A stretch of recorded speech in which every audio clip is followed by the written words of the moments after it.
Well, good afternoon, everyone, and happy Friday. It is 1 o'clock, and so we'll go ahead and get started. So, you have joined the 2022 Local Partnership Program Workshop, and this is what makes it workshop number 5. So, thank you for joining us.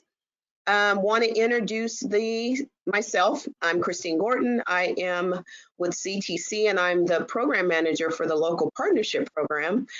I also want to introduce Anya Allenbacher. She is the program manager, the other program manager for the local partnership program, and she focuses mainly on the Formulate program. And then we have the person that keeps us all in line, Kayla Giese. She's our program analyst for the local partnership program. And then we have joining us some of our CTC program managers and Matthew Yozgat may be on the line. He may come in and out. He is the deputy director for the SB1 programming. So with that, I'm going to turn it over to Kayla. Kayla's going to give you a little rundown of the webinar logistics. So Kayla, take it away. Thanks, Christine. Good afternoon, everybody. Thanks for joining us today. Our workshops normally take place in different locations around the state. However, containment issues surrounding COVID-19 have required us to adjust to webinar format. Please bear with us should we encounter any technical challenges. The workshop agenda is located under the Handouts tab and can be downloaded and saved during the webinar. It can also be found on the Commission's website. Under the Handouts tab today, we also have a copy of the presentation and a copy of the discussion document. For participants joining us through GoToWebinar, please find the webinar panel located on the right-hand side of your screen. There you will find the audio, question, and handouts tabs. Under the audio tab, you have the choice to listen in via the computer or telephone option. If you prefer computer audio, please select the appropriate box. If you prefer the phone call option, select the corresponding box and dial the phone number, access code, and audio PIN as directed by the automated system. Please note that if the audio PIN is not entered, you will remain in listen-only mode and will be unable to speak should you have a comment. As a reminder, each registered attendee is provided a unique link and phone number to access the webinar. These cannot be shared with other participants as they are registered to a specific attendee. We welcome comments and questions from attendees as part of each topic at this workshop. There will also be an opportunity for comments and questions at the end of the presentation. There are 2 options for participants to provide comments. You may click on the hand icon to indicate you wish to make a comment. You will then be unmuted and called upon to make your comment. Please be sure to state your name and affiliation prior to voicing your remarks. Also, please use the raise hand feature as early into the topic as you can to give the system time to acknowledge you. If you raise your hand to speak, please do not lower your hand until you are done making your comment. This helps us ensure that you can be unmuted properly. You may also use the questions tab to submit a question or comment. Please type in the topic you are commenting on and your comment. Commission staff will read the comment on your behalf. Thanks again for joining us today. We appreciate all your feedback and your time. Back to you, Christine. Thanks, Kayla. So we'll go to the next slide. So as we do with all of our workshops, we kind of give an agenda overview. So today we'll be giving you the January workshop recap. You should have received the agenda and the handouts were posted on the CTC website prior to the workshop. In all the workshop material, in addition to the 2020 local partnership program guidelines, are provided in the handouts tab. There should be 4 documents. So there should be the agenda, the presentation, the discussion document, and the current guidelines. So and then we'll talk about the January workshop recap. We'll also, what we do for each workshop for new attendees is give a brief overview of the local partnership program itself. And then today we'll be discussing a couple of the topics for the Formulate and the competitive program. You should have received, again, the discussion document handout. We'll be focusing, so Anya will be focusing on the amendment section for the Formulate program. And then I will be talking about the carryover topic that we discussed in our previous, I believe it was the November workshop, the evaluation criterion that focuses on the regional and local transportation land use and housing goals, how we're going to incorporate the pro-housing designation program. And I do have Josh Rosa here from the Department of Housing and Community Development, and he's going to give a brief update on the pro-housing. Kayla will provide the office hour sessions information, and then we'll close out and talk about our next steps for the next workshop. And then after the workshop, we normally stay on the line in case there are new attendees that want to know a little bit more about the program in looking at the overview to ask us any questions, any general questions about the program. So next slide. So now I'll give a little brief overview of the January workshop recap. So this gives you a summary of the attendees, and I do this every workshop because we're in this virtual setting. It's just always good to kind of give a summary of the entities that are participating. So this is an overall number, so we're 68 that attended. And overall, the numbers, the attendees decreased from last workshop. However, I did notice that the number of local entities that are participating are increasing. So that's really good. And there were several new local agencies that participated. So we hope to see these numbers go up. And we really encourage new local agencies that don't know anything about the program to attend our workshops. So that's really good. Next slide. So these are the topics that we discussed in January. So we talked about the proposed programming cycle years. We did say that for both the formulaic and the competitive programs, it will be 2 years for both programs, unless for the competitive program, unless there are some changes with the trade corridor program and the solutions for congested corridors program. But as it stands, we are looking at a 2-year program for both, 2-year cycle for both programs. We talked about the proposed program schedule. So the guideline adoption and call for projects will be August of 2022. Applications will be due for the formulaic November of 2022 and for the competitive December of 2022. Again, that may change for the competitive program based off of the alignment with the other 2 programs that I mentioned, the congested corridors and the trade corridors. And then we are expecting to bring forth the program adoptions for the formulaic in January of 2023 and the competitive program of June of 2023. We talked about the matching requirements. We pretty much asked what the thoughts were on the current policy. We did get some feedback, and thank you very much. And I'll talk a little bit about the comments that we received in that section a little later in the workshop. We went over the proposed revisions for the formulaic, specifically with the distribution. We talked about the distribution factors, the multiple taxing authorities with voter-approved sales tax measures within a county or counties with a countywide sales tax. So we withdrew the previous proposed language and we added some clarifying language to the current policy. We talked about the minimum annual formulaic funding amount of $200,000, and that will not be changing. We talked about the unprogrammed formulaic funding. We proposed language to carry over funding to the first year of the subsequent cycle, and that's for formulaic and the incentive funding. We talked about the unused incentive funding redistribution. We clarified language of how the funding would be redistributed. We talked about the funding restrictions, it's particularly with the supplemental funding. We removed the current language to only program funding to program projects in previous cycles, and we clarified language to streamline the process. We talked about on the competitive side, we talked about the funding restrictions in terms of clarifying language for the CEQA and NEPA deadline. So this is an existing policy, so we just clarified the language that says that, that it has to be completed within 6 months of the program adoption. We talked about the screening criteria, the prioritization of project nominations submitted by multiple applicants. So we removed that current language, but with the policy, we did not change the current policy to an applicant prioritizing multiple projects. We talked about the project rating process, so the minimum and the maximum funding request. We removed the current language to the minimum funding request based on population category, but there's no proposed change to the maximum funding amount of 25 million. So those are the topics that we talked about in the January workshop.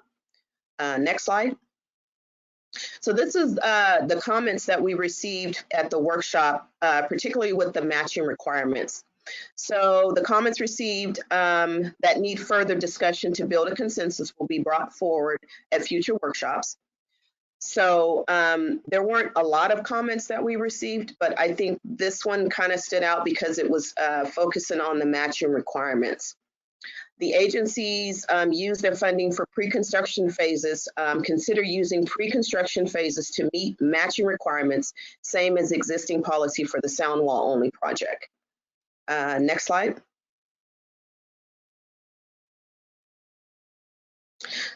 We also received, so in terms of the distribution, the attendees were in support of the proposed revisions on both the funding, the distribution, and the funding restrictions. Next slide.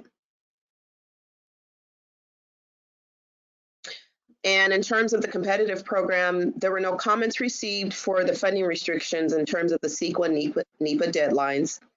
For the screening criteria and the project rating process, there was support of the proposed revisions. So we will move forward with those areas. Next slide. So these are topics that we will discuss at future workshops. So we will bring forward what we're talking about today is the amendments for the formulaic program. We will bring forward the project cost savings at a future workshop. We will also talk about the equity, and we've been talking about the equity. We had a December 16th workshop, and Matthew Yozgat provided a little recap in the January workshop regarding that, the feedback that was received. We will be talking today about the pro-housing designation program. We will be bringing the matching requirements back at a future workshop to bring back the proposed language and have a further discussion. We also will be bringing forward the project nominations and the performance metric guidebooks at a future workshop. Next slide. So these few slides that I'm going to run through are basically for new attendees that are new to the program. And so this just gives you a brief overview of the program, the purpose of the program, and then the objectives. So Kayla, can you go to the next slide? So this is basically the authority and purpose of the program. So it's modeled after the Proposition 1B, the state local partnership program. 200 million is continuously appropriated to the program annually, and pursuant to the Street and Highway Code section 2033 specifies the development of the program guidelines. Next slide. So this kind of gives you the objective of the program. So pursuant to Street and Highway Code section 2032, the program provides funding to counties, cities, districts, and regional transportation agencies that have voter-approved fees or taxes dedicated solely to transportation improvements, or that have imposed fees dedicated solely to transportation improvements. Next slide. So this kind of gives you a breakdown of that 200 million that's annually appropriated to the program. So you'll see here currently the 200 million is broken out. You have the 20 million set aside for the formulaic program incentive funding. So that 180 million is divided 60% formulaic and 40% competitive. Next slide. So these are some of the areas, most of the sections in the guidelines for the formulaic and the competitive are pretty similar, but these certain sections in terms of funding, eligibility, and project nominations are a little different with the formulaic and the competitive program. Next slide. And this just gives you a list of the eligible projects that are that fall into the local partnership program. And these would be the same for the formulaic and the competitive program. And we always encourage projects that align with the state's goals, climate goals. And again, we'll be staying after the workshop on the line in case there are any questions regarding the general information about the program. So with that, I'm going to turn it over to Anya, and she's going to go over the formulaic program. Thank you, Christine. So today I'm going to be talking about the amendments section, which is section 10A in the 2020 local partnership guidelines. I will also be referring to the discussion document, which I believe is uploaded here to the webinar, but it's also on our website if you'd like to follow along. If you are following along in the 2020 Local Partnership Program Guidelines, the amendment section is on page 14. So at the October workshop, actually, if you could go back one more slide, sorry, Kayla, the first section, I didn't put the proposed language in the PowerPoint. So hopefully you're able to follow along on the discussion document. So at the October workshop, we had let you know that we would be bringing some proposed language to clarify the existing amendment policies and processes. And if you look at the discussion document on the first page, you'll see that we just made some general clarifying edits to the existing language. And we added a definition for what constitutes an amendment. Basically, formulaic program amendments are significant or minor updates, changes, or corrections to a program project, including the information submitted in the nomination package. And we also added in some general instructions for what needs to be submitted for an amendment request. We expanded the language on what is currently in the guidelines to provide additional instructions and assistance to agencies that are looking to submit amendment requests. Now you can go to the next slide, Kayla, thank you.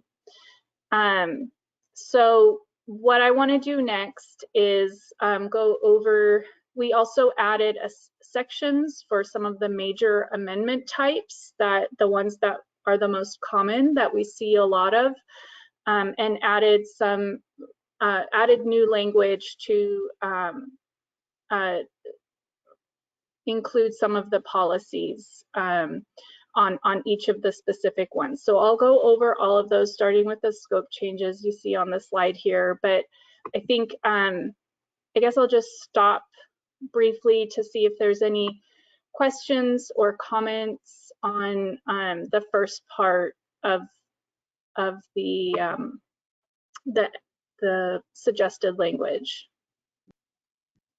Hi, Anya. No written comments and no raised hands at the moment. Okay.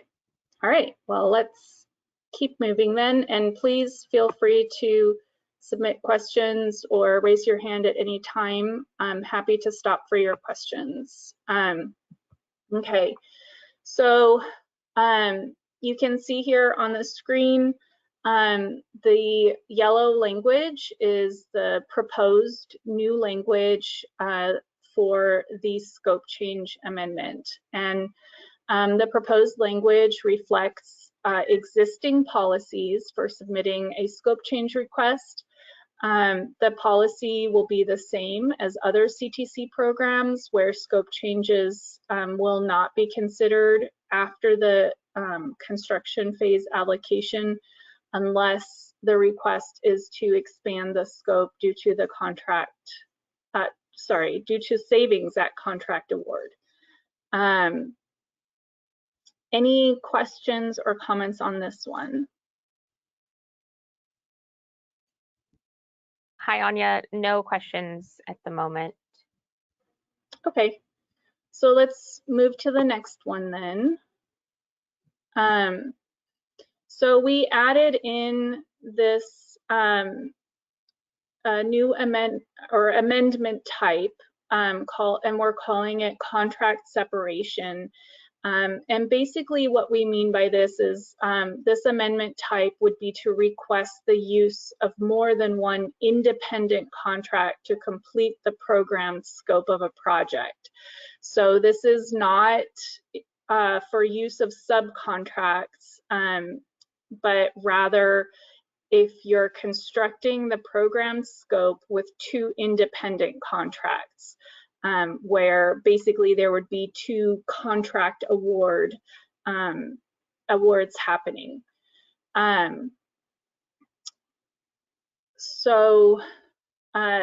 Basically, with this amendment, each project phase would remain programmed in the fiscal year in which it was originally programmed.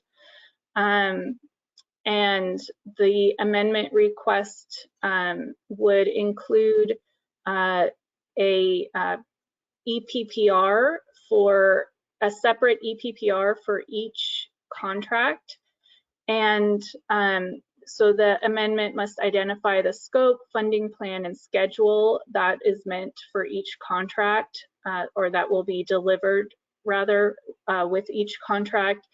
And this includes contracts that don't have the formulaic program funding on them, but will be delivering a portion of the project scope that was originally programmed. So those are kind of the highlights of this one. Any questions, comments?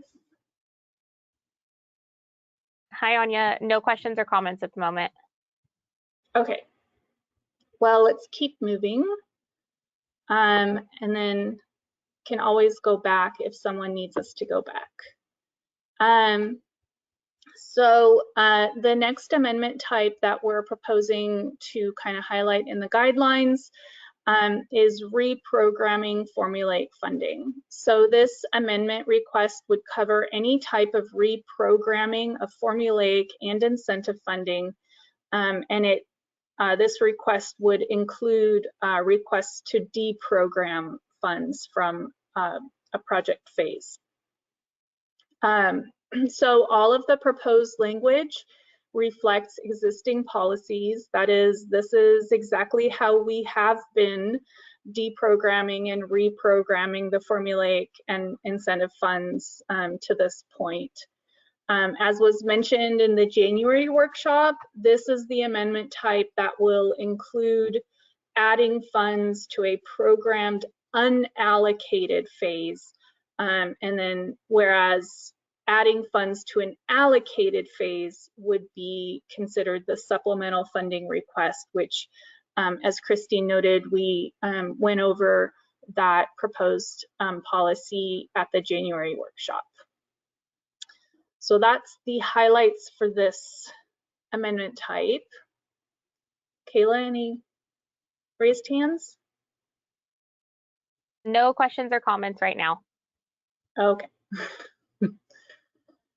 All right, so the last amendment type that we are proposing to highlight in the guidelines, excuse me, is deleting program projects.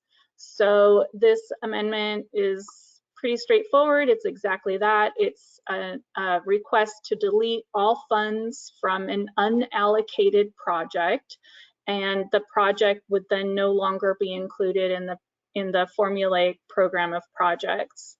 You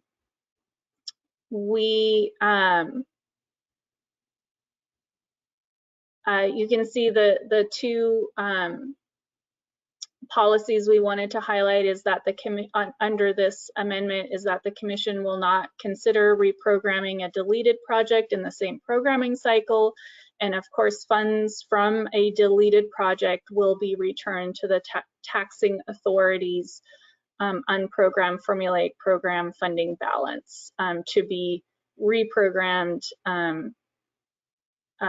to another project. So that covers the proposed language and the proposed clarifications to the amendment section in the formulaic program guidelines. I'll stop again for questions, comments.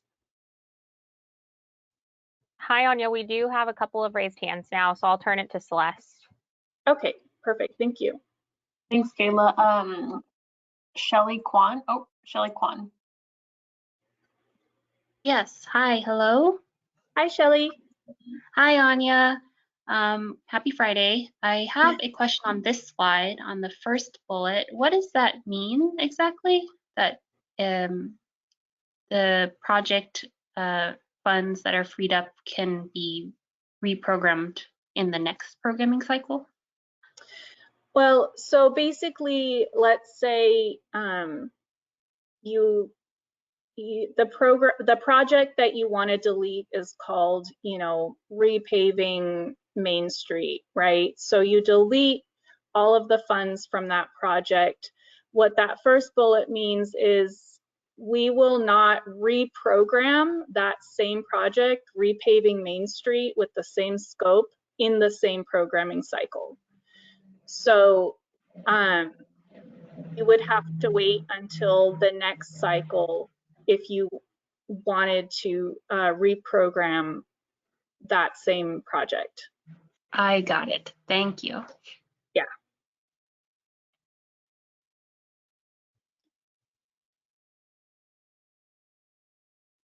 Are There there? are no more hands. Okay. Just kidding, there's one more. Okay. Rachel Morricone. Sorry, I thought I had it up, but I guess I must have double clicked that. Hi, you guys. A question on the last one. Can you just remind me, so if we deprogram a project and then do we have to reprogram those funds before the end of the current cycle, or does that then become part of that earlier thing that you mentioned, that sometimes we can carry over our unprogrammed balances? Yeah, so I mean, in the current cycle, in the 2020 cycle, obviously we will be going by the 2020 LPP guidelines. But yes, in the 2022 cycle, let's say you delete funds from a project and they go back to your funding distribution balance, then the programming deadlines would be in place. Basically, you would have until the first year of the next cycle to reprogram those funds. Reprogram, but we have until the end of that next cycle to actually get the allocation. Is that right? Or we have to reprogram them in the first year of the new cycle? They need to be programmed and allocated in the first year of the next cycle. Okay, and just so it's crystal clear to me, because this is different than some of your other programs, we could deprogram a project in the current fiscal year. Is that right? Not this current fiscal year, but let's say we're in 23, right, 24. in the next cycle. Mm-hmm. Yeah, so if it's unallocated, you can deprogram funds from a project. Okay, as late as like June of that fiscal year would still be okay, and then but we can't reprogram that project or the money to other things until the next cycle. Okay, perfect. Thanks, Anya. You can't reprogram formulaic funds to that same project in the same programming cycle. Yeah. Okay, cool. Thanks. Hey, Anya. Sorry, this is Matthew. Kind of on Rachel's. I'll turn my camera on so it's obvious. I think what Rachel's asking, and actually that's a good question. Like, for instance, in this, I don't know if it's this step that you're referring to, Rachel, but yeah, you can't deprogram. Like if you're repaving Main Street example, Anya, is programmed in 2021, right?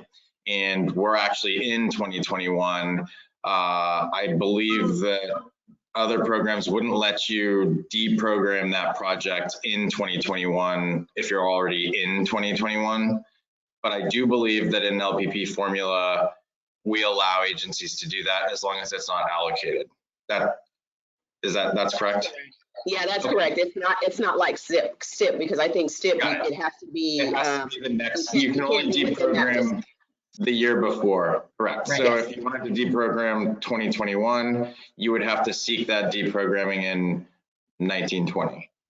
Right, for STIP, but for LPP, that's great. I think providing this Okay. flexibility works really well. Thank you. Yeah, That's no. right.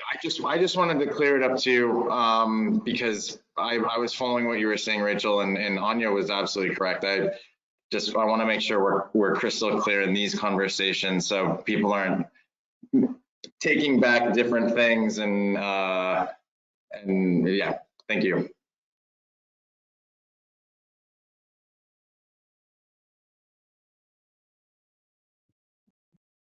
I am not seeing any more hands raised, Anya.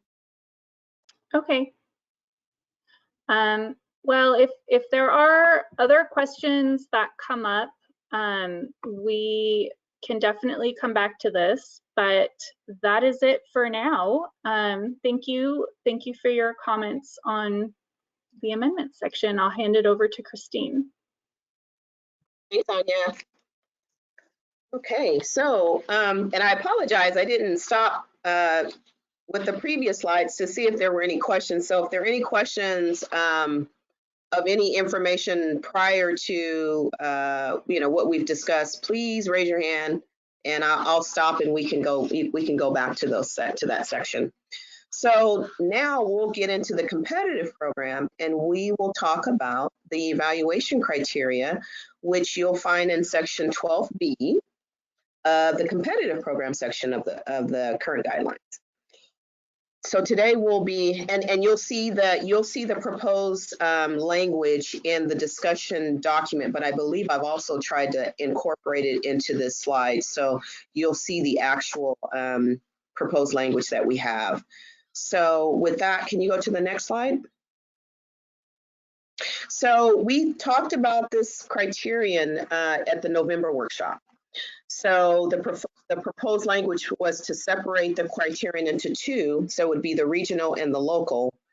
So for the regional specific language, it was presented at the November workshop to include the Regional Early Action Planning Program, the REAP, or other regional planning or implementation efforts. So you'll see the new proposed language in yellow, and so we're taking out the housing element implementation for just the region specific area of this criterion. So we didn't receive any comments on this one. So I want to pause before we move forward to talk about the local specific criteria in this section. Hi, Christine. Not seeing any written comments or questions and no hands raised at the moment. Okay. So we'll go on to the local specific. So the next slide. So this is the proposed language for the local specific language. As we mentioned in the November workshop, we were still developing the language that we wanted to include in this criteria.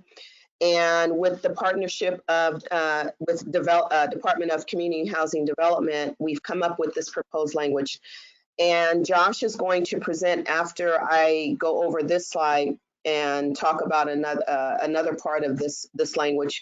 He's going to talk a little bit about kind of the pro-housing status of where we are on this. So in November, Josh had presented the information, the pro-housing designation program information, and answered any questions that were received.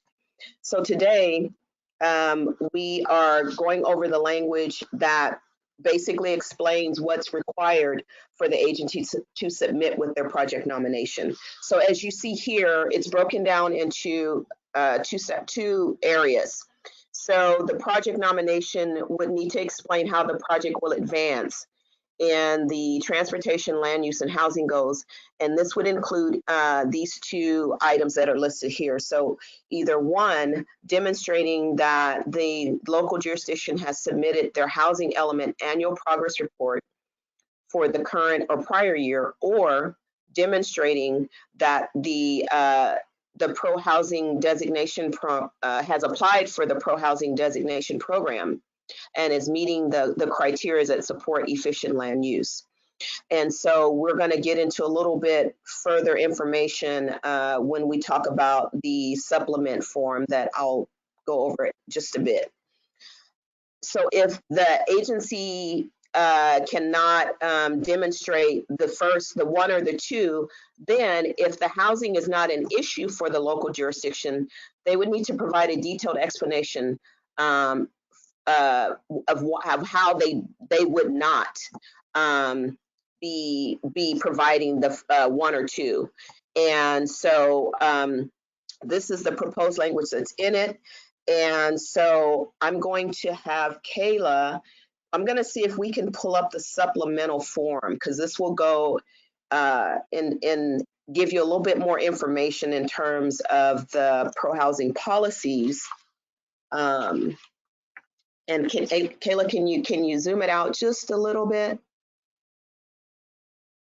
Or zoom in, I'm sorry. And this is actually an attachment to the discussion document. So if it's hard for you to read here, hopefully you can bring it on your own screen and you can review it. So basically, this supplement describes the types of policies that serves as indicators of supporting the efficient land use patterns. So these are the types of policies that are listed here, and adopting the local policies meeting these criteria confer benefits to local communities under LPP, as well as other numerous state funding programs. So I won't go into the list, but you'll see a list of the pro-housing policies. And then also on the second page, you'll see the pro-housing enhancement factors that go into that. So that's pretty much what we will be asking, requiring the project nominations to provide. And so before I get into questions, I'm going to have Josh go ahead and present kind of the next couple of slides to talk about the status of the pro-housing. And then we can circle back and have any questions that the attendees may have. So Josh, I'm going to hand it over to you. Thank you.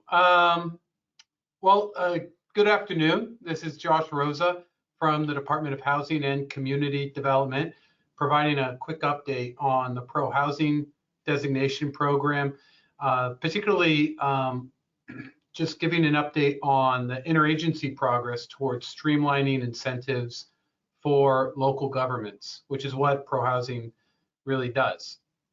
So as you saw, under the proposed guidelines language for cycle 3 of LPP, the proposed approach to evaluating land use and housing goals would align with other state funds through the pro-housing process. And these slides will kind of talk a little bit about what that really means.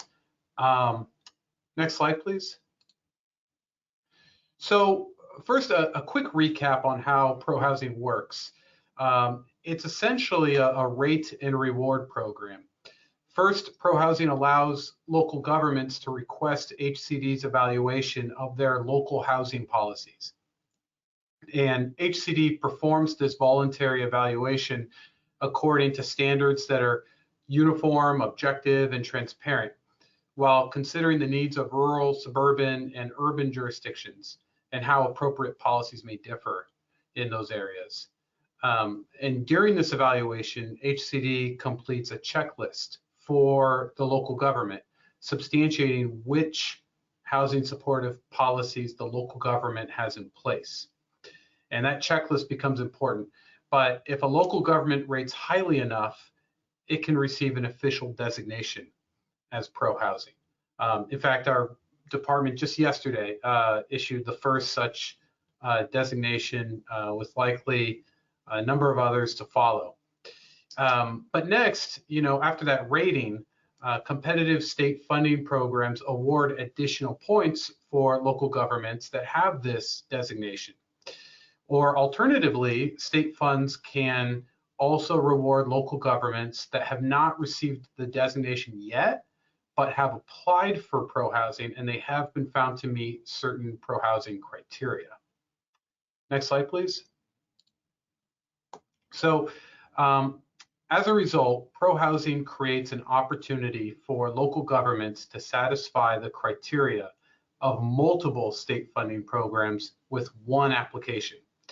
So far, these funding programs include the Infill Infrastructure Grant Program, Transformative Climate Communities Program, and the Transit and Intercity Rail Capital Program. This slide also lists the Affordable Housing and Sustainable Communities Program because state law provides that there will be pro-housing incentives in that program too. It's just that the guidelines on that one are pending. So 3 of these programs all take the same approach. Give maximum points to an applicant with a pro-housing designation and give partial points to an applicant that has applied for pro-housing and hasn't received the designation yet, but does meet certain pro-housing criteria. And that targeted subset of certain criteria is mostly the same across all 3 programs. Next slide, please. So draft language today, as Christine was showing, considers this approach for the local partnership program. In the previous cycle, cycle 2, LPP asked applicants to account for local housing policies. Those 2020 guidelines ask how projects advance goals in a variety of plans, including local housing policies. And that was before we had a pro-housing designation program. So now that we have one in cycle 3, this draft language proposes allowing the applicant to get credit for local housing policies, not only in LPP, but also across multiple other funding programs. Next slide, please. So here's how pro-housing works. It defines the types of local policies that advance state priorities for housing, climate change, and equity. Then, upon request by any local government, HCD will evaluate those policies to see if they meet the criteria. Pro-housing is designed for flexibility and adaptability, setting effective and achievable goals and focused on broader state goals for housing, equity, resilience, and climate change. HCD also provides technical assistance and other incentives to support local governments with meeting these criteria. Next slide, please. So here's how really the scoring rubric works. Pro-housing defines 39 local policy types that qualify as pro-housing policies with a capital P. And these include evidence-based measures in 4 categories: zoning and land use, accelerating production, reducing construction costs, and providing financial subsidies. Local communities can consider this a menu of options, choosing to adopt the ones that make sense for their particular community. Next slide, please. In addition to those 39 pro-housing policies, the program also defines 8 enhancement factors, and these are additional actions that communities can take to tie their policies to broader state goals. So altogether, between those 39 policies and the 8 enhancement factors, pro-housing establishes a total of 47 criteria, and each criterion has a point value. Next slide, please. Any city or county that can receive the 30 points or more gets the designation. And they can reach the 30-point minimum through any combination of criteria, so long as they touch all 4 categories. Every community is different, and different criteria will be feasible for different communities. So that's why pro-housing is very consciously designed for flexibility, so that there's many different pathways to getting to that 30-point minimum. And there's even benefits for local governments that fall short of the 30-point minimum, but did apply and are meeting the particular pro-housing criteria. So this pretty much defines the rate step in that rate and reward process. Next slide, please. And here's how the reward step works. I mentioned that so far there's 3 state funding programs that give additional points or other preferences to local governments that participate in pro-housing. That's the Infill Infrastructure Grant Program, Transformative Climate Communities Program, and the Transit and Intercity Rail Capital Program. And in addition to rewarding local governments that get the designation, these 3 programs also reward local governments that meet particular identified pro-housing criteria. And state agencies have been working together to make sure that the targeted subset of criteria is consistent across programs. So a city or a county will see significant value in meeting them. So altogether, it comes to a list of 16 criteria, which have been identified as being specially inclined to reduce VMT and promote efficient land use. Next slide, please. So here's those 16. We don't have to read through all of them right here. These are listed in the supplement that Christine had cited and showed folks. That's the proposed supplement for the LPP guidelines. And these 16 are already being incentivized by other funding programs. Importantly, this list is also a product of the stakeholder feedback that we received during the LPP workshop. At that previous workshop on LPP back in November, we heard from stakeholders an important concern. The concern was that using pro-housing in LPP might disadvantage low resource communities because some pro-housing criteria require local governments to create financial subsidies. So to address this concern, the draft language removes any of those financial subsidy criteria from consideration for LPP. Those are off the table. Also at that workshop, we heard stakeholders' concerns that Cycle 3 should really better center equity and fair housing. So to address that concern, the draft language allows LPP applicants to get credit for meeting pro-housing criteria that do just that. We added 2 more criteria to this list. So that language includes looking at anti-displacement policies and policies to conserve affordable housing. That's listed as item 14 on this slide, as well as looking at policies that affirmatively further fair housing. And that's listed as item 16 on this slide. And I think we feel really good that that feedback helped us inform important improvements to this list.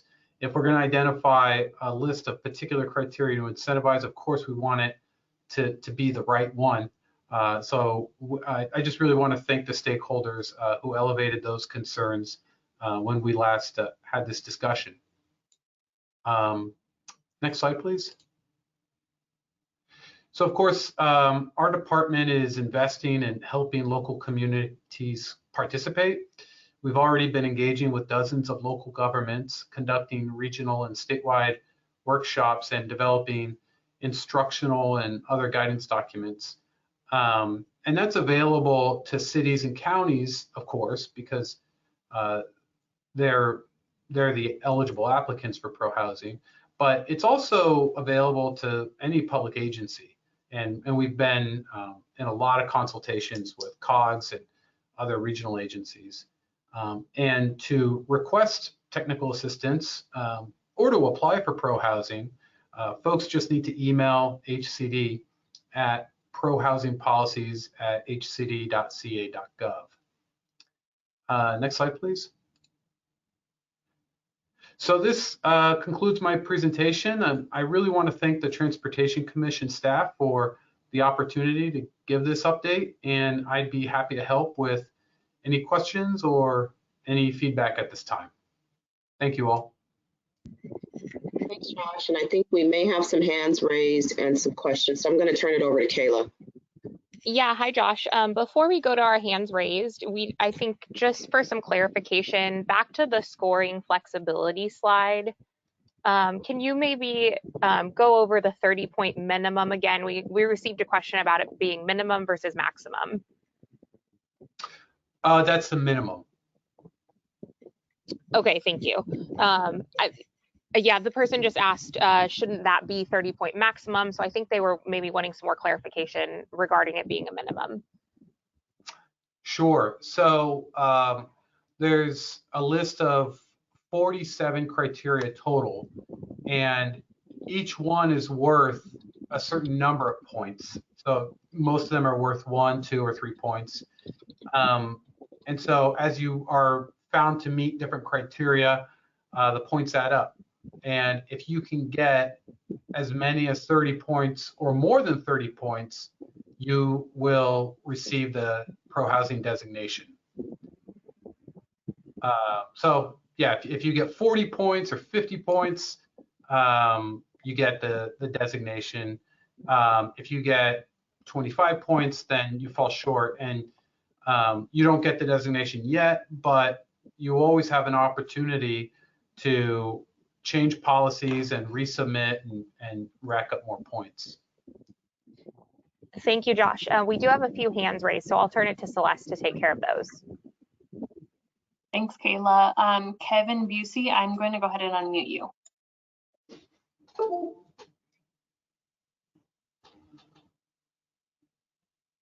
Okay. Good afternoon, Josh and Christine. Question, I have a variety of questions, but let's start with the first one. Right now, I'm looking at the HCD's website, and it says that it takes 60 days to review and provide feedback on these applications. How long is it taking you from when you submit an application to actually getting this, I'll call it certification for lack of a better word? Well, it depends on how many criteria have been met initially. So HCD has a turnaround time of 60 days to review the application and get back to the applicant. And if upon that initial review, if the documentation is there that the application meets enough criteria to get to that 30-point minimum, that's it. They get the designation right there. The decision is made. On the other hand, if our department reviews the application and they might have questions about documentation and require further information, they would get back to the applicant within that 60 days to request further information or have a discussion.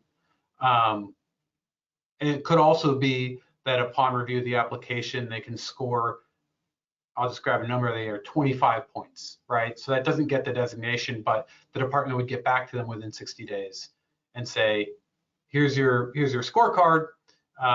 If you could make these changes, it would bump you up above the 30-point minimum.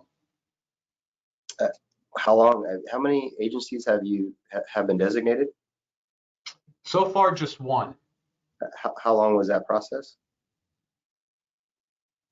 Oh, I'm trying to recall. Several months from their first application. There was some work that went on between our respective agencies to get additional documentation. Do you think that it's, I think I'm from Sacramento County, and I know that we would get some of the points. I don't know if we would get the full 30 points. We have several related actions that we're currently working on. I don't know if we would want to apply knowing we're not comfortable we would meet the minimum, but we would definitely meet at least one or two of the criteria that's identified in the attachment. So is there going to be a separate process? I mean, how can we handle those where we're not really want to formally apply, but we just want to get credit for what we've already done? How is that going to be handled? And I'm trying to also figure out, I got to do that far enough in advance of when I actually submit an application that all that back and forth has occurred. So yeah, I mean, so I think that at this early point in the pro-housing program, one of our main objectives really is to just motivate applications, get cities and counties to choose to apply, because that just starts the conversation. It starts the discussion about getting the jurisdiction up to that 30 points. The other objective, of course, is aligning with state efforts to promote efficient land use. So the purpose of identifying those 16 criteria that are listed in the supplement are two things. First, candidly, we just want to provide some incentive to just, hit send on the application. Apply so you can get that preliminary checklist showing that you meet one or more of those 16 criteria, and the jurisdiction gets credit for that alone. So, the way it works is upon that initial review, right, within those 60 days, the department gets back to the applicant with that preliminary checklist, which is really kind of a yes/no set of columns. It says you meet this one, not that one, this one, and goes down the list. And all the applicant would need is a single yes on any of those 16 criteria to get the credit. Of course, our department would hope that outside of LPP and after the LPP award, we could continue working with the county or the city to get them closer to that 30-point minimum. But for the purposes of LPP, we're starting off small, and we're just we're incentivizing an application that hits any of those 16 criteria. Thank you. All right, thank you. Next up is Sarkis Kachek. Hi, Christine. Hi, Josh. Thank you for the information. I get maybe more of a question for Christine. At what point in the SB1 Cycle 3 application process would the pro-housing designation need to be approved? Is that something before we submit the application, or can a pro-housing designation happen up until like staff recommendations come out? So I would say at time that you submit your application, Sarkis, let us know where you are in the process. And I think explaining that in your application would that's what we're looking for. So we're not looking at you must be approved when you submit your application or at a certain time. We just kind of know where are you in the process, and if you've applied and you haven't received any response at the time that you submit your project application, then we want to see that. We just really want to see where you are in the process. We know this is a new process. We know that as Josh mentioned, there's only been one city that's been certified. That we want to be flexible during this time, because we know this is a new program. We're really trying to get the cities and counties on board. And so just letting us know where you what the status is at the time that you submit your application. Okay, and then follow-up question is, if you are submitting an application for a corridor that may cover multiple cities, how is that going to be treated with the evaluation? Is that been considered yet, or is that just is it just maybe like you get one jurisdiction that's been designated for housing and you meet that criteria? I think we had talked about that in November, where we're looking at, so if you have one city that has already got that certification, then yeah, we're looking at all that, because we know that there could be some cities that have applied, haven't received it, or some cities that have. And so, yeah, so we're going to be looking at all the cities, not just collectively. We're looking at, so if one city got it, we're looking at that. We're looking at that consideration. Yes. Sweet. And Thank you. I know that's what, I think that was a question that Josh received back in November. And I believe he said that's the exact same thing that he said, that, even from a regional standpoint, you don't have to wait until all cities that are impacted applies or receives approval.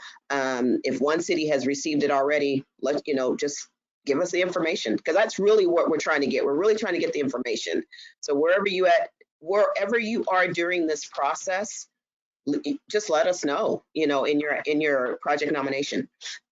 Sweet. Thank you. Mm-hmm. All right, thank you.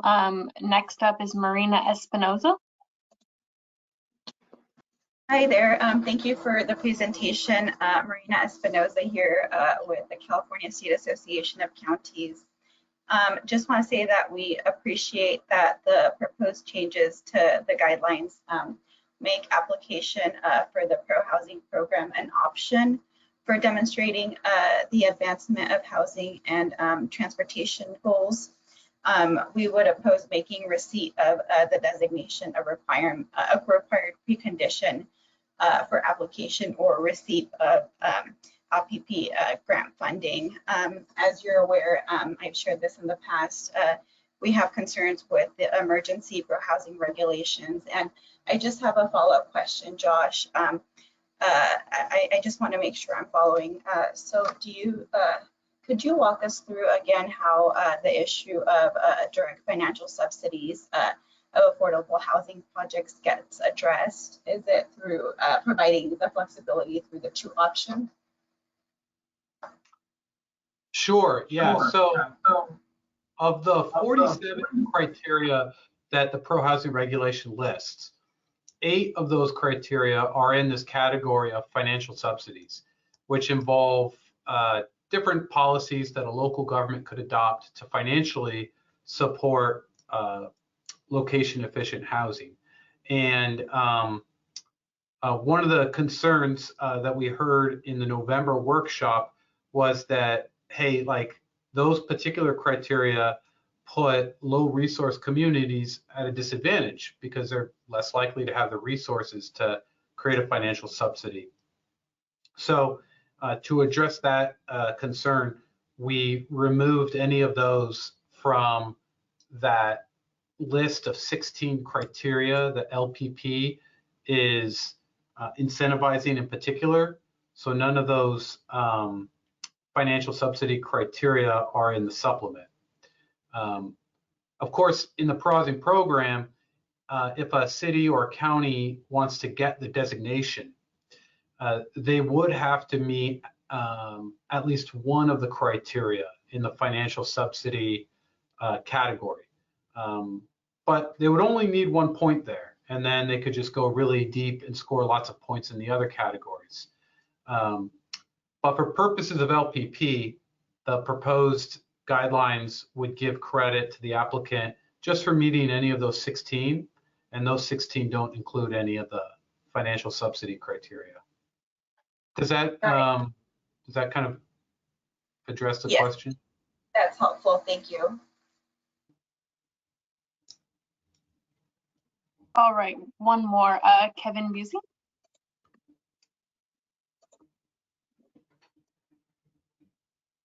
Yeah, Kevin Busey, County of Sacramento again. I want to follow up on I know there's the regional component, and then there's the local component, and the local component is where we're talking about the pro-housing. But Christine, my question is like, if I've got a project that supports transit-oriented development as an example, right? Which is, very much is kind of aligns with transportation, land use, and housing goals, right? And where do I put that in here? Because I would typically put that under like my, under the local criteria, but under the local, I've only got the option of, I've got like 1 or 2 options. There's no third option for sort of taking credit for that, right? I'm not sure exactly how that works, right? Because the pro-housing designation seems to be very policy oriented.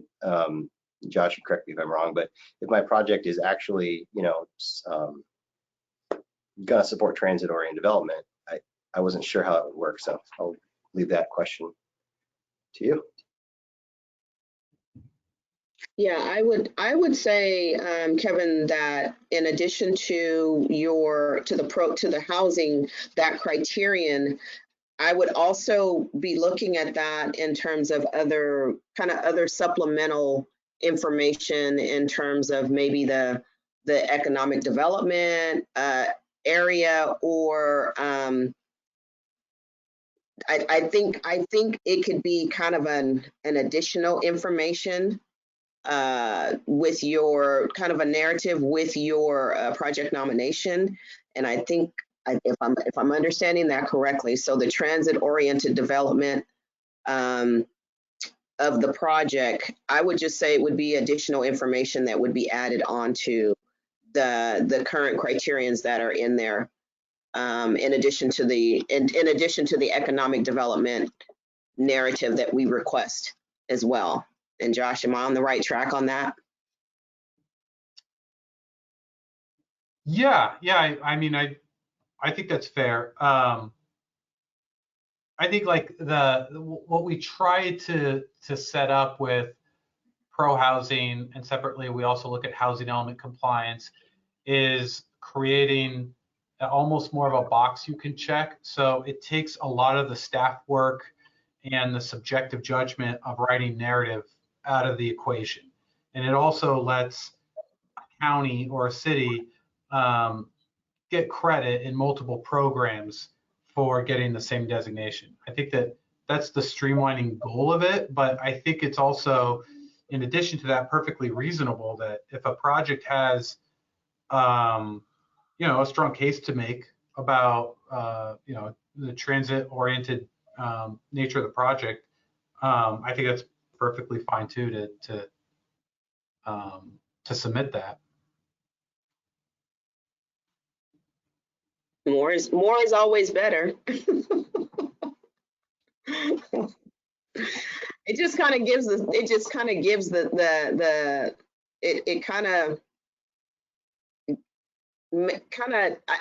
I know I say this a lot, kind of tells the story overall of what the benefits of the project. So I would say yes, Kevin, and I would include that with your project nomination.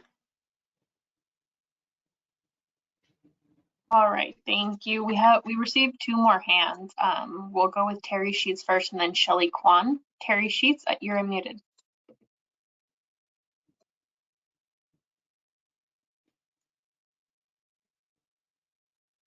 Terry, it seems like you are self-muted.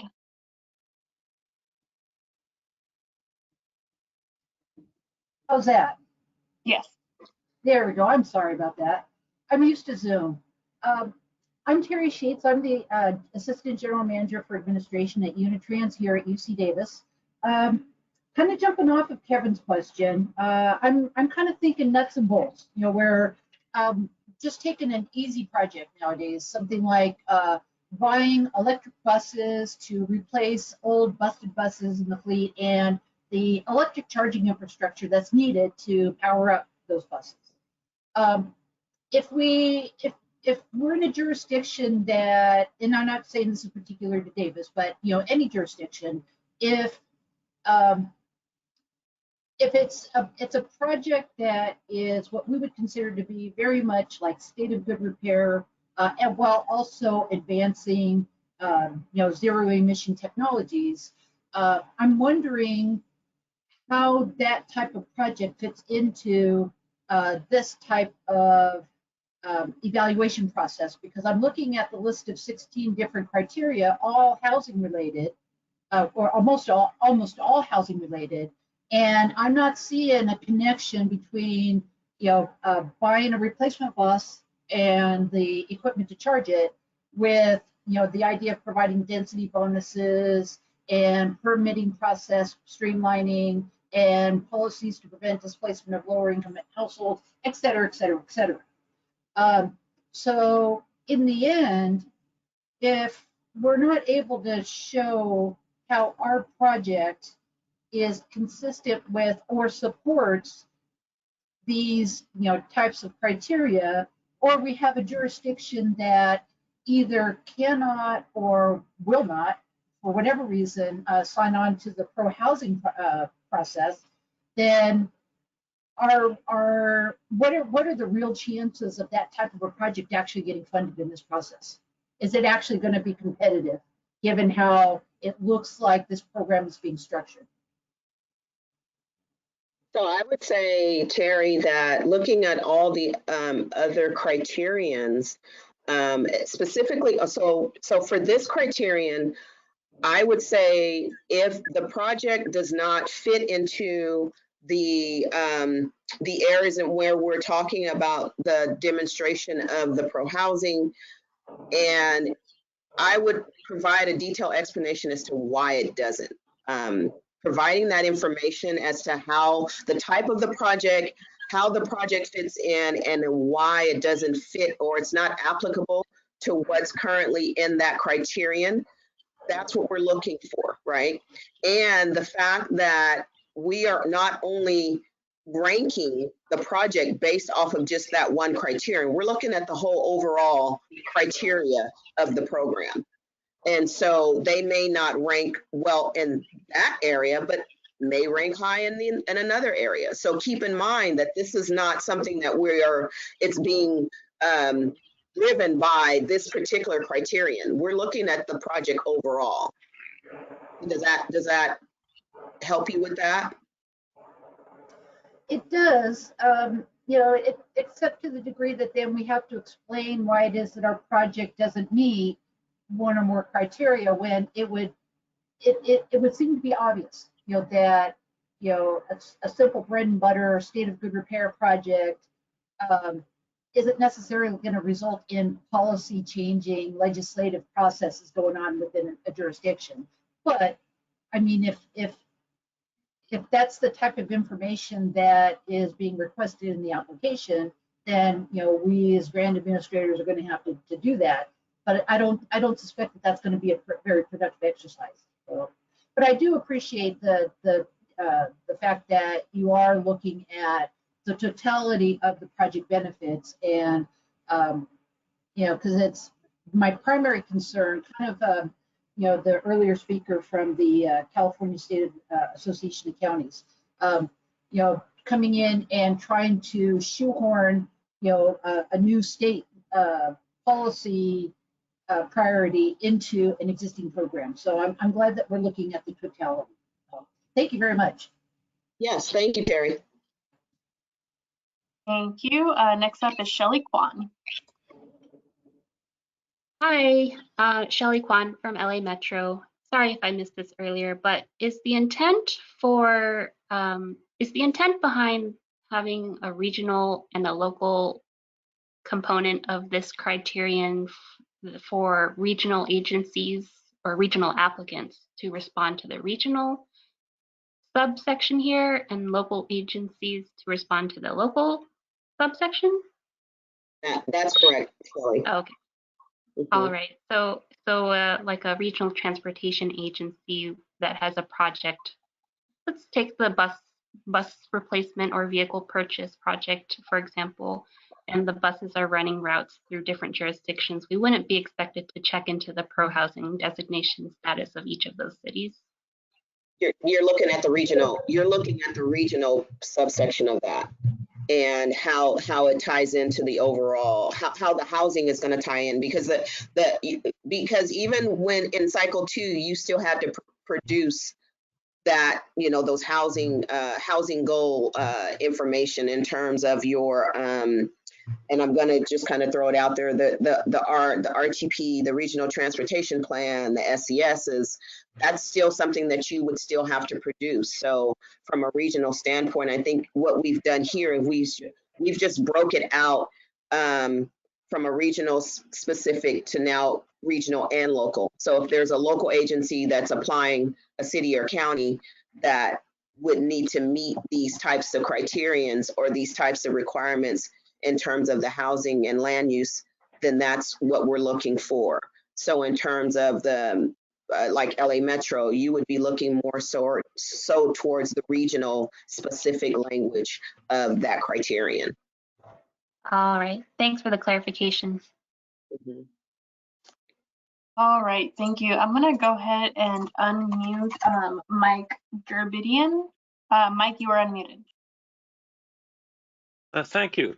It's Michael Garabedian, Placer County tomorrow. In terms of efficient land use planning, I have some initial questions for me to ask here about the scoring and so forth. For instance, projects located in very high fire hazard severity zones, or that might have evacuation questions with limited evacuation or only one, or have another example might be severe topography that really no place should be built in certain because of fire behavior in certain topographies. And we have a county I'm in that is expanding the wildland urban interface right and left. And really, the fire season we've had last year changes everything from a fire safety point of view. It's really never going to be the same. And for the first time, we not only have WUI in the forest areas, but we have housing burned up in grass surrounded by grasslands. So, examples might also be planning issues when you have building an ADU for senior people who have no way to evacuate, can't drive, or kids come home from school dropped off by the school bus and stuff like that. So my question is, I'm wondering if this is in the scoring, or if, of course, you're referring to HCD. I don't know if you also refer to CAL FIRE or safety agencies. Thank you. Yeah, our department consulted CAL FIRE and other agencies in the development of the pro-housing regulation. And so it includes criteria that ask local governments to account for what's defined as environmentally sensitive areas, as well as environmentally hazardous areas, which would include wildfire areas. And so to promote location-efficient housing production, which accounts for avoiding those, in that example, high fire hazard severity zones or other natural hazards.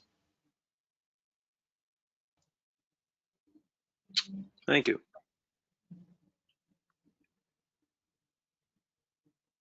All right, I do not see any more raised hands. I'm going to give it to Kayla in case there are any more written questions. Hi, Christine and Josh. No written questions or comments on my end for now. Well, thank you so much, Josh, for being here and providing the information you shared. And so, so that's pretty much what we have on that topic. So, Kayla, can you go to the next slide if there are no more questions? So now I'm going to turn it over to Kayla, and she can talk a little bit about the office hour sessions. Thanks, Christine. Hi, everybody again. So just to go over our office hour sessions, if you were here in our January workshop, we went over them a little bit too. So they're offered virtually in now March and April. These are like private one-on-one style sessions to discuss any potential project nominations and applications with the LPP team. We're also trying our best that if you want to discuss congested corridors or trade corridors, we're trying our best to fit those into so that we can all be on one office hour session. These are scheduled on a first come, first served basis. In order to schedule these, you can complete the Google form from the link on either the PowerPoint that you see on the bottom of this slide or on our website to schedule a session. LPP staff will respond to your submission and ask for their details to schedule your session via email, and an invite will be forwarded to anyone on your team that you would like who needs to be included in the discussion. So again, you can request a session on our website or via this link that you see on the bottom of this slide. And if you have any questions regarding the form or filling out the Google form, whatever you need, go ahead and feel free to email me. My contact information will be the end of this PowerPoint, and you can also find that on the Commission website. I think that's it, Christine. Thanks, Kayla. And I just want to add too that the office hour sessions that we've had so far have been really, really good. Thank you to the agencies that have reached out, showed an interest to the sessions, scheduled, and yeah, we've had some really, really good conversations. So thank you to all. So next slide. So this is the time that we open it up to see if we have any other questions, any comments that anyone has on anything that you'd like to go over. And so, yeah, I'll kind of turn it over to the group.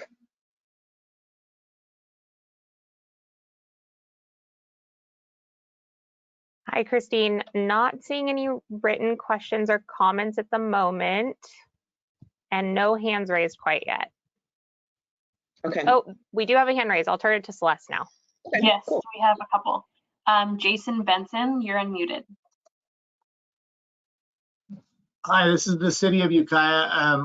I'm just kind of wondering, what is the approximate, I know this is still up in the air, timeline to start submitting the competitive program grant? So we are tentatively going to adopt the guidelines in August of 2022, and immediately following that, the adoption, which is pretty much the same day, we will have a call for projects. So at that time, yeah, so, yep. Perfect, thank you. You're welcome. Thank you, Jason. Next up is Lucinda Wilcox, you're unmuted. Hi, thanks. This is Lucinda Wilcox with the City of Sacramento. My question is, if we're submitting or if we have a project that we want to submit for the competitive local partnership program, we have eligibility both to submit through our regional sales tax agency and as a city. We always struggle with whether it makes sense to submit through both, to select one or the other. What is the appropriate strategy under these circumstances? I think that would be a determination with the agency and how they want, if they want to kind of submit on both ends, or just, I think that would be a determination for the city, the agency, to decide that. But are there different criteria? No, we accepted, if you are eligible for so are you asking if you're eligible for only the competitive, or? No, it would be competitive, but we'd be eligible in both categories. In the past, we've submitted the project through both categories. But I'm not sure if that's necessary, or if we should try to select one or the other, if you use the same criteria for evaluation, or if, what are there any drawbacks to submitting through both, or are there any advantages? So are you saying that would you apply for the voter approved side or the imposed fee side? Is that what you're referring to?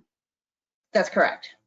Okay, no, it doesn't matter which one. I mean, it doesn't matter which one if you are eligible for both, because we're still evaluating the same application. So it doesn't matter which category you apply for. I guess my question is there any reason for us to go through the regional category if we can submit as a city? Is there any advantage to do it that way? Yes. Is that what you're asking? Yes. There's no advantage for you to apply regionally or as a city. All right, thank you. Thank you. Shelley Kwan, you are unmuted.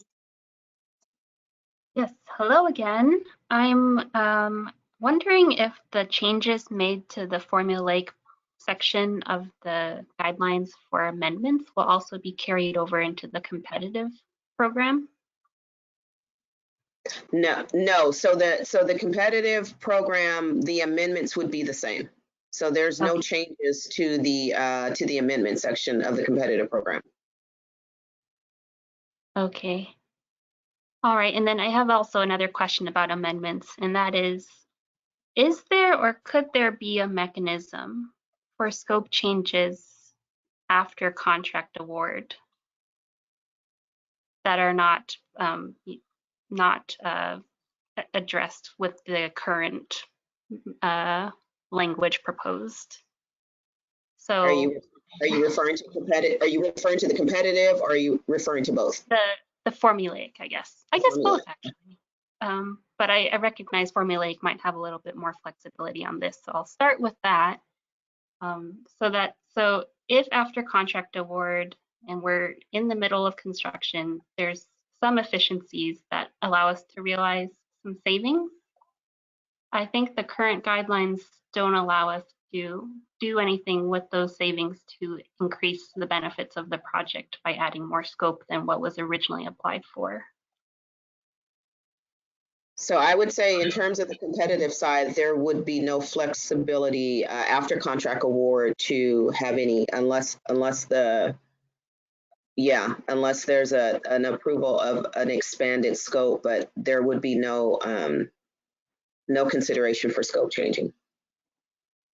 So I'm going to turn it over to Anya to discuss the formulaic side.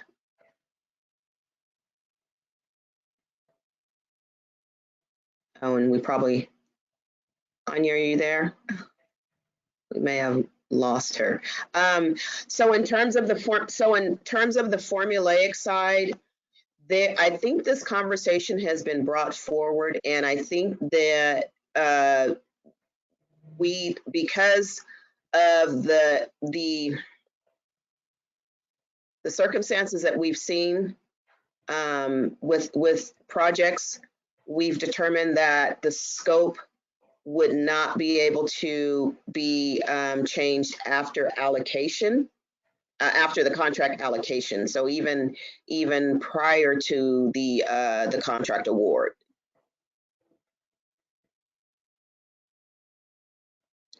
And I think, okay. Am I still there? Okay, I didn't know if I lost, okay. Yeah, so has this been brought up prior to this discussion, Shelley? I definitely brought this up at a different workshop for a different program. Okay. So I don't know if I brought it here too. Mm-hmm. And so I'll have to look at my notes. Okay, I know in terms of the competitive, no, we would not be considering that. And I know that there had been discussions in terms of even the formulaic and the proposed language would be that there would be no scope changes after the contract, the contract phase allocation. So is there, and you said you've brought it up with other programs as well? Yeah, well, with the ATP, and I know that was a firm no, but maybe there's some flexibility with the formulaic program here. Okay, yeah, no, and I think Anya has had conversations, and she's looked, kind of looked at the, what the projects have been, submitting, and the fact that we want to be consistent with all of the other programs. And to be honest with you, it could really pose a risk of the projects even being so specifically for the competitive program. I would definitely say that this really poses a risk because those projects are being competitive against other projects, and then for that project to come in and completely change the scope based off of, changing what was actually submitted. It really kind of, and we've had a couple of experiences with that. And so I think that's where we had to really be firm on, no, we're not going to do that. And I think we were trying to really be consistent with the other programs. And, hopefully Anya jumps back on, but I believe that there would not be any flexibility when it comes to that. Yeah, I definitely get that. I don't think anybody wants to pull the wool over CTC's eyes, but in cases where the original scope is going to be accomplished more efficiently and there are some savings that could be used to increase the scope of the project and increase the benefits of the project, mm-hmm. I would hope that would be allowed even after contract award. Yeah, I would have to take that back and discuss that with Anya and even the other program managers. But I know that with Matthew's come off, so I'm gonna have Matthew chime in. Yeah, well, no, Christine, I'm not gonna say any differently than you, Christine. And Shelley, I understand what you're saying. When it comes to a construction allocation across all of our programs, we cannot allow for any possible scope revisions, even if it's, to increase the scope. And the reason being, once funds are allocated, we're committed to what's being delivered, and even if scope is being added, possibly, it has been deemed too much of a risk to take on funds that we've already allocated. So, if we're talking formulaic program and we're talking pre-construction, because in formula you can fund environmental, design, or right-of-way, we might have a greater discussion if you're planning to, increase scope on a, down phase from what you have allocated. But at this time, we can't entertain scope changes post-allocation on construction. Okay. All right. Well, thank you both for tag teaming this response. And maybe if you go back to the rest of the team and think about it some more, you might think differently. Anyway, thank you. Thanks, Shelly. Thanks, Matthew. Any other questions or hands raised? Yes, Christine, we have Kevin Busey. I'm going to go ahead and unmute you. Okay. Hey, Christine, Kevin Busey, Sac County. I want to point out in the documentation that was provided for the meeting, under scope change, the fourth bullet in there says scope changes to expand the scope due to savings at contract award must be submitted and approved by the commission prior to contract award. As outlined in section 17A, project cost savings. I know I've done this before with the commission, but the language before used to say approved by the commission staff. So allowed commission staff to, let's say, sort of agree that, hey, we can expand the scope. Of course, a separate CTC action still was needed after contract award, but if the way that it's currently written, I'm just pointing out that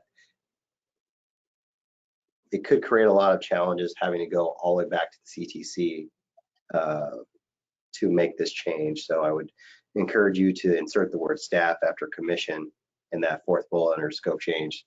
Maybe pass on that recommendation to your colleague under the formulaic. So let me make sure I get this clear. So on the fourth bullet, you're saying that you would want to add commission staff. Yeah. Okay. And I think that may be consistent with 17A under project cost savings. And it may just be in how it was moved over. I couldn't say, because I don't have the full version here, but I know on the LPP competitive side, I did something similar. So it's just a suggestion.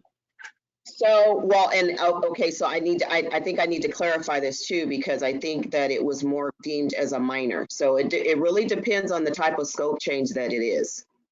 So that could be. So there are instances where, yes, we do take these to the commission to be approved. So that would be something to think about as well. But I would have to, in terms of the formulaic side, I think there are, I think it's mentioned that if they're deemed to be a significant scope change, that it would be presented to the commission. So on that fourth bullet, we'll revisit that and look to see how we want to word that. So thank you for bringing that to our attention, Kevin. Thank you.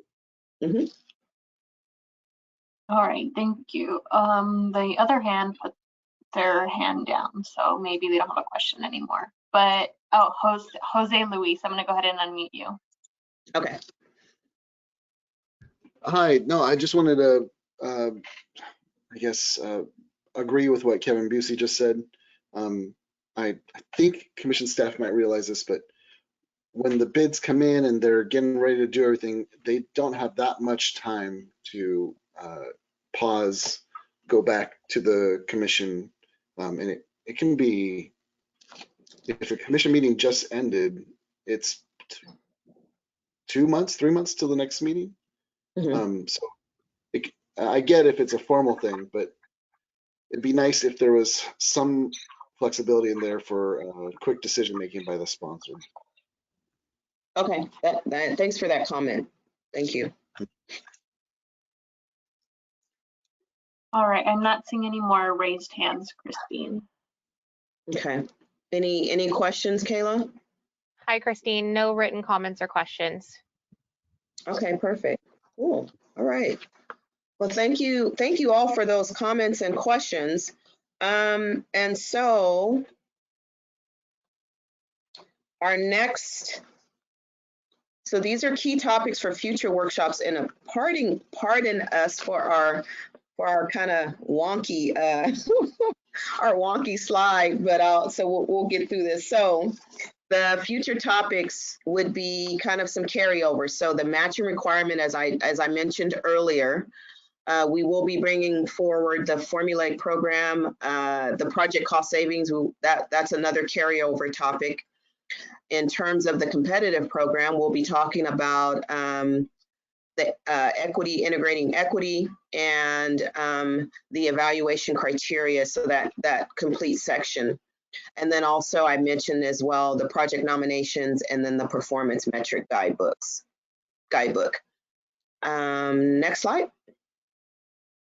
So our next workshop will be March 29th, 2022. So I guess to give a little recap of what we discussed today. So we gave a little brief overview of our previous workshop. We talked about, in terms of the formulaic program, we talked about the amendment section. There were some comments, and we just got that recent comment in about the scope changes and looking at the language in that section in terms of the contract award to expand the scope. So we'll go back and look at that. We talked about, in terms of the competitive program, the pro housing, gave you the proposed language for that section. We had Josh Rosa give us some information regarding the pro housing update. And so had a couple of questions on that.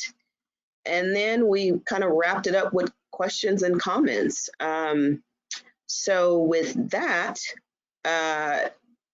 for our next workshop, March 29th, you'll be seeing a save the date announcement. We normally post our agenda and our discussion document at least 10 days. We try to post at least 10 days prior to the workshop. So we have really been striving to do that. And if there are any other topics that anyone would like to discuss at a future workshop, please send them our way. With that, Kayla, can you go to the next slide? Okay, all right. So again, if you have any questions, any comments, please send them to our LPP email address.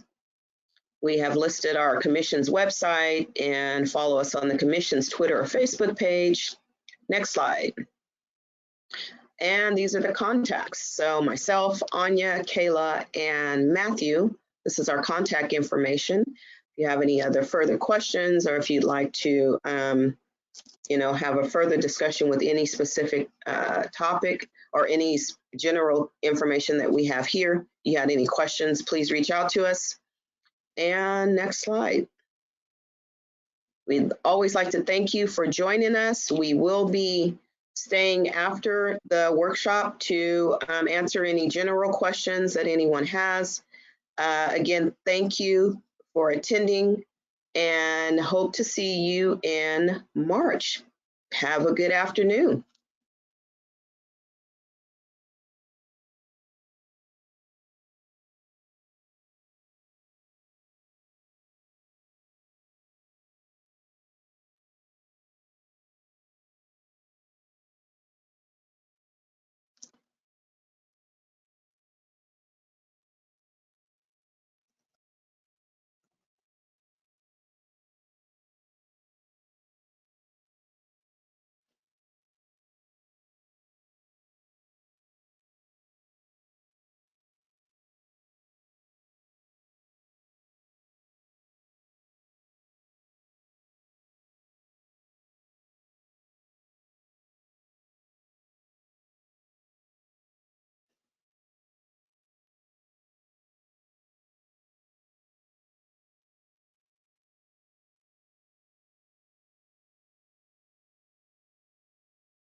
Kayla, do we have any questions in the comments in the questions tab?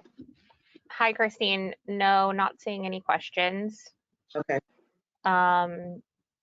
Yeah, and we're down to 7 attendees, so. Okay. All right. So we'll go ahead and end the workshop. Thank you.